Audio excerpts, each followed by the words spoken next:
کہ جہاں چاہے اور جس چیز کو چاہے دیکھ لے، بلکہ وہ مالک حقیقی کے احکام کا پابند ہے کہ مالک حقیقی نے جہاں پر دیکھنا جائز قرار دیا ہے وہاں پر دیکھنا جائز ہے، جہاں پر مالک حقیقی نے دیکھنے سے منع کیا ہے تو وہ دیکھنا منع ہے۔ اسی وجہ سے اگر آنکھ کا غلط استعمال کیا جائے تو اس کو قرآن مجید خیانت سے تعبیر کرتا ہے۔ قرآن مجید کے اندر اللہ تعالیٰ کا ارشاد ہے، فرمایا کہ یعلم خائنۃ الاعین، کہ اللہ تعالیٰ آنکھوں کی خیانت کو جانتا ہے۔ اب آنکھوں کی خیانت سے یہ تو مراد نہیں ہے کہ کوئی آدمی ہمارے پاس آنکھیں اپنی امانت کے طور پر رکھوائے گا، بلکہ آنکھوں کی امانت خیانت سے مراد یہی ہے کہ انسان اللہ تعالیٰ کی دی ہوئی آنکھ سے وہ چیز دیکھے کہ جس کا دیکھنا اللہ نے جائز قرار نہیں دیا۔ جہاں پر اللہ تعالیٰ نے جو اس آنکھ کا مالک ہے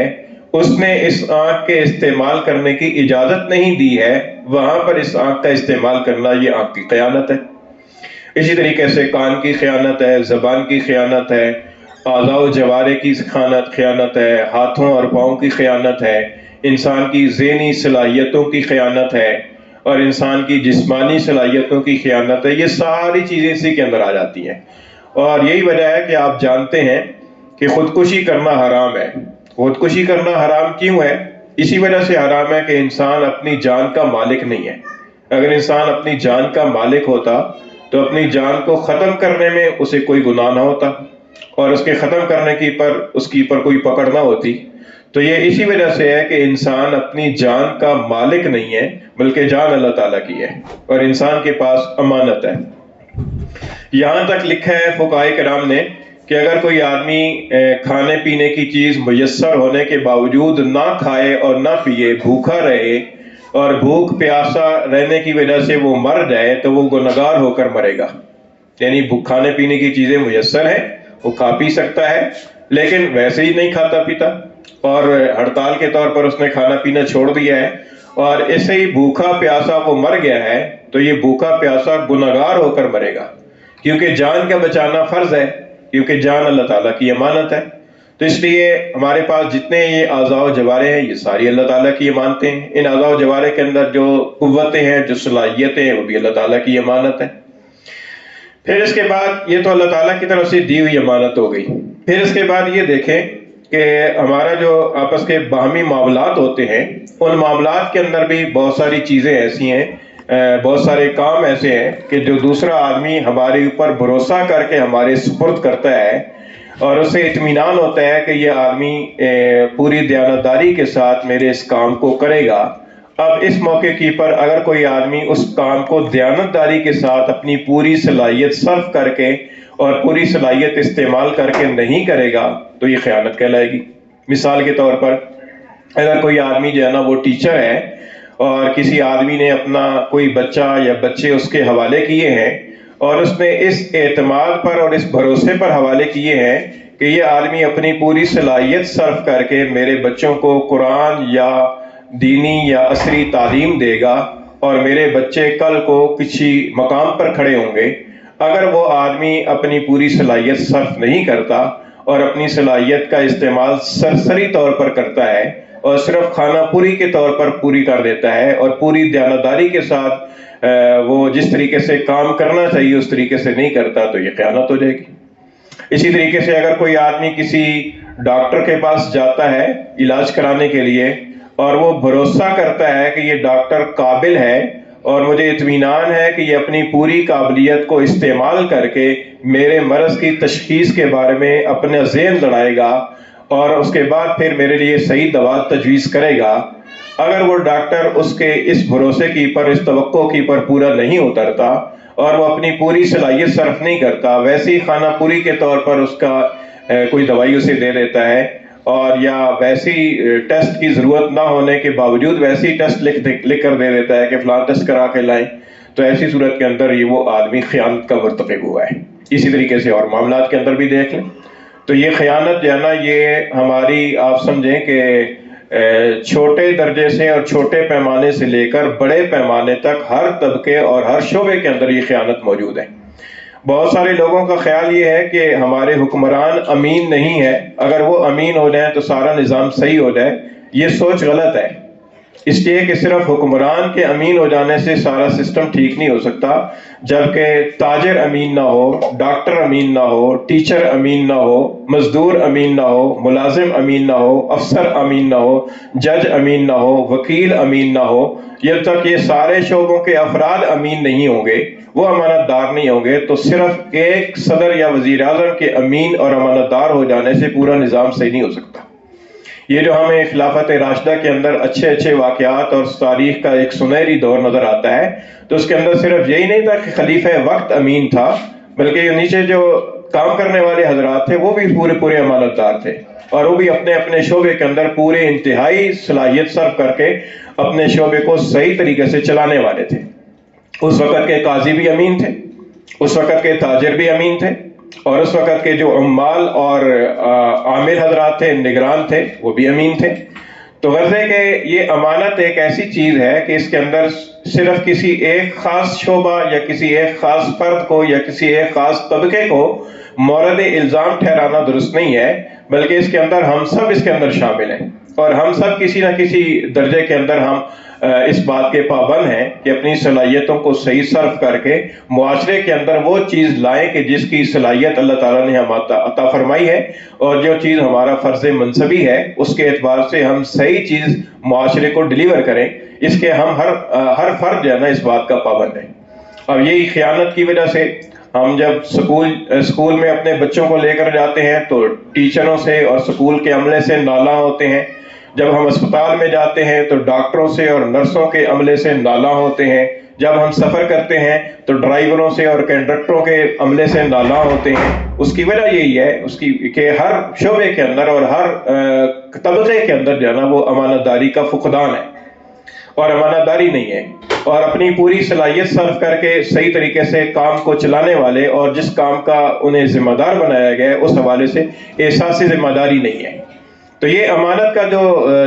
شعبہ ہے یہ یعنی صرف اس کا محدود مفہوم نہیں ہے، بلکہ اس کا مفہوم اتنا وسیع ہے کہ زندگی کے بہت سارے گوشے، ہر فرد کی زندگی کے بہت سارے گوشے ایسے ہیں کہ جو امانت کے اندر آتے ہیں۔ اگر آدمی صحیح معنوں کے اندر امانت دار بن جائے تو اس کی زندگی کے بہت سارے معاملات سیدھے ہو رہے ہیں، اور اس سے ساتھ تعلق رکھنے والے جو دوسرے افراد ہیں ان کو بھی سکھ چین کا سانس ملے اور وہ بھی اپنے معاملات کے اعتبار سے بھروسہ کر سکیں۔ آج صورتحال یہ ہے کہ کوئی آدمی کسی دوسرے آدمی کے اوپر بھروسہ کرنا جو ہے مشکل ہو گیا ہے۔ کوئی آدمی تلاش کرنا پڑ جائے تو آدمی سوچتا رہتا ہے کہ میں علاج کے لیے کس کے پاس جاؤں، ملازم میں نے رکھنا ہے، ملازم میں کیسا آدمی رکھوں، مجھے ڈرائیور چاہیے، ڈرائیور میں کیسا آدمی رکھوں، تلاش کر کے دیں جی کوئی اچھا بندہ مل جائے۔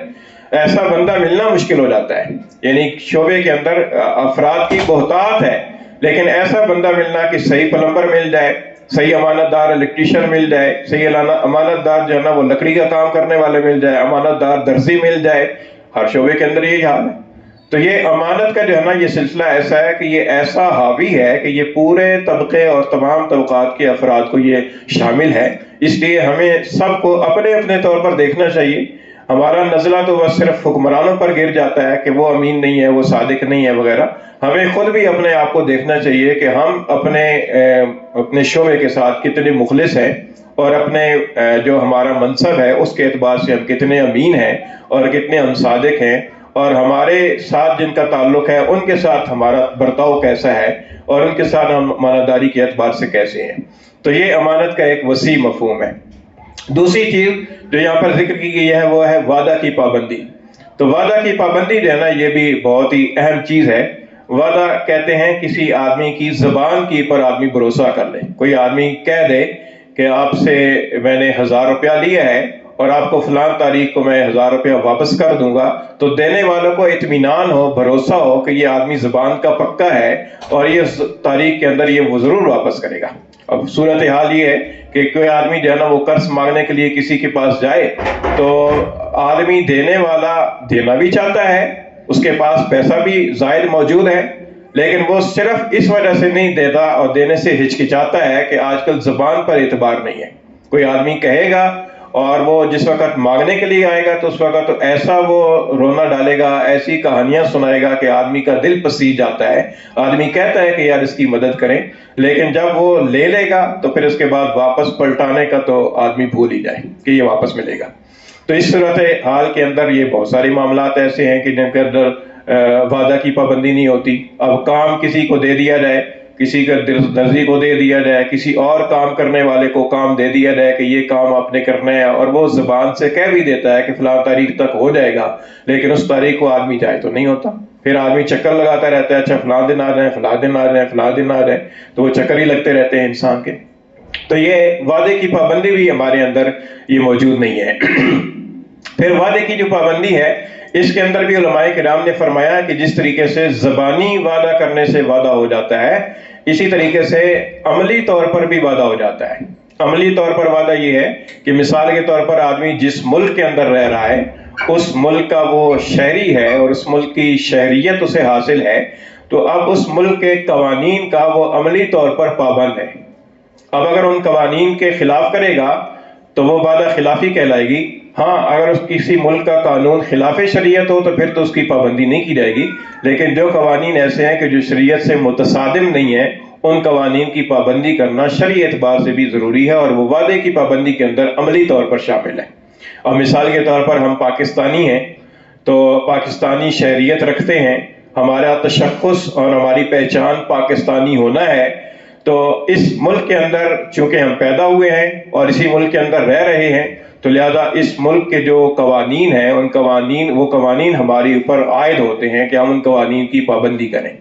اب اگر کسی قانون کی اگر وہ قانون شریعت سے متصادم نہیں ہے اور اس قانون کی ہم خلاف ورزی کرتے ہیں تو نہ صرف یہ کہ وہ قانونی اعتبار سے ہم مجرم ہیں بلکہ شرعی اعتبار سے بھی ہم گنہگار ہیں، کیونکہ شریعت بھی یہ کہتی ہے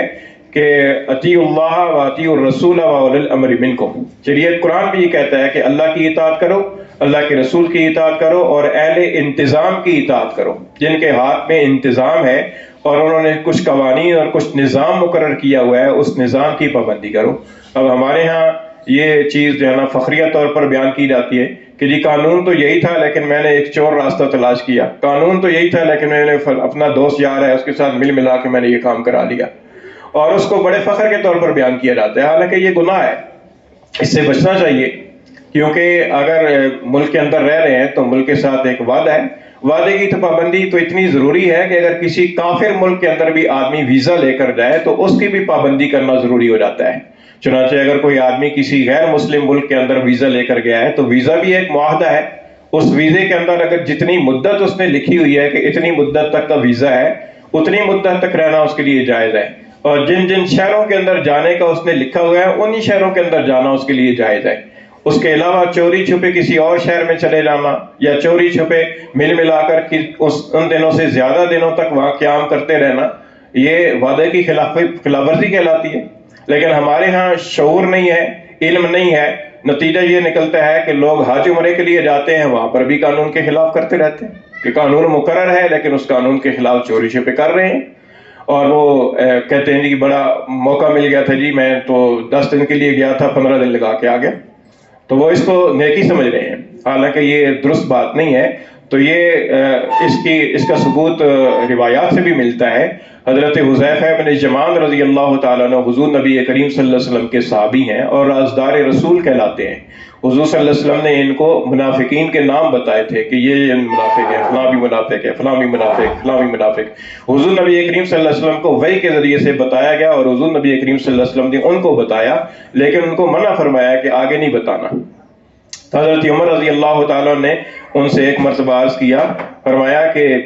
میں یہ تو نہیں پوچھتا کہ منافقین کے نام کیا کیا ہیں، لیکن مجھے یہ بتا دو کہ ان کے اندر عمر کا نام تو نہیں ہے۔ یہ خوف خدا تھا، یہ ان کی ایک آخرت کی فکر تھی کہ کہیں میرا نام بھی ان کے اندر نہ آ گیا ہو۔ تو حضرت حذیفہ رضی اللہ تعالیٰ عنہ بھی صحابی ہیں اور ان کے والد حضرت یمان بھی صحابی ہیں۔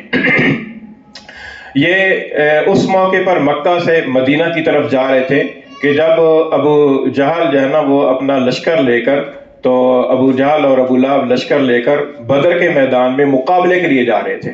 یہ اس موقع پر مکہ چھوڑ کر مدینہ کی طرف ہجرت کر کے جا رہے تھے، تو